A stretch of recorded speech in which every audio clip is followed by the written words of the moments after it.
This is an HB partner presentation. Avoiding the Nuclear Verdict, Strategic and Psychological Considerations. Our speakers are Dr. John Lowry and Jeff Trueman. John is a highly regarded expert in negotiation and president of the Lowry Group, which provides negotiation training and coaching for a variety of professionals. He's author of Negotiation Made Simple, a top-selling book published by HarperCollins. He also has a podcast, Negotiation Made Simple. Next is Jeff Trueman, a full-time mediator and arbitrator. Jeff has helped resolve a variety of disputes, from wrongful death to business dissolutions. Jeff is a distinguished fellow of the International Academy of Mediators and the National Association of Distinguished Neutrals.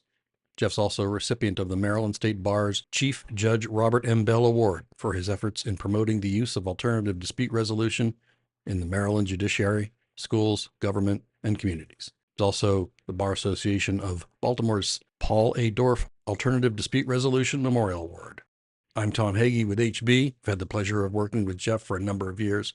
He's highly regarded in his practice. And now, here is Jeff to get us started.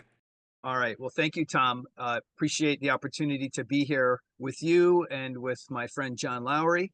Welcome, John. Nice to see you. Great to see you, Jeff.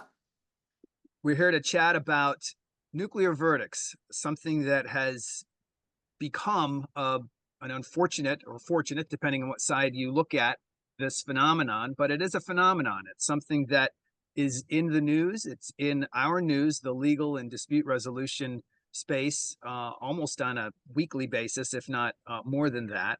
And it's been sort of bantied about now for a number of years. And I know many professionals have tried to address this phenomenon before us, and we are sort of picking up and incorporating some of their work. But the thought and the intention behind this presentation is to really get into the strategy around the negotiation, the settlement discussions, whether they be direct between the parties or with the assistance of a mediator.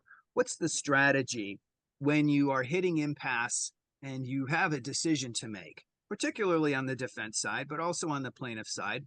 Could be multiple parties involved. So everyone has sort of an apex conversation that needs to occur about whether to work a little harder and try to come to terms and control that outcome, or whether it seems easier or seems like it makes more moral justification. It's a better decision all the way around to go ahead and let go of the control of the outcome and litigate the case. That's really, I think, the big picture of what we're going to talk about.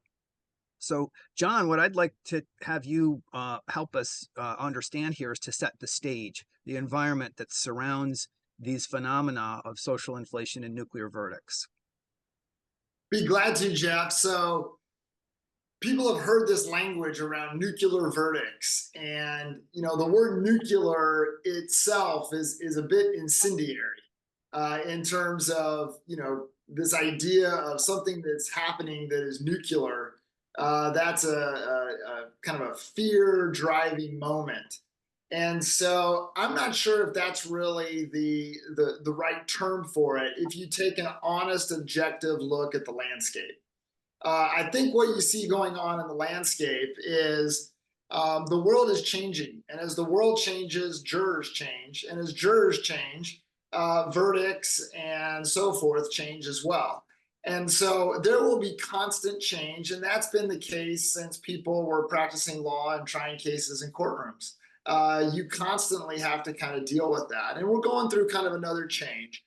But you have to keep it in context. At the end of the day, the defense wins more than the plaintiffs. That is still the case, and that hasn't changed.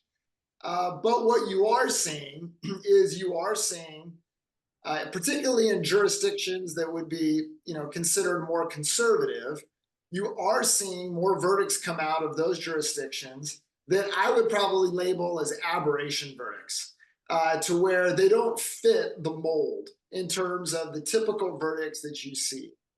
And lawyers on both sides, they love control.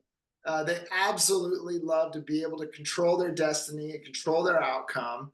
And before, they would have a sense of control to say, we're going to go try this case, but if we lose, we're going to lose at this level. Now, all of a sudden, that equation has changed a little bit because they can't be as certain that if they lose, they'll lose at this level, or if they win, they'll win at this level.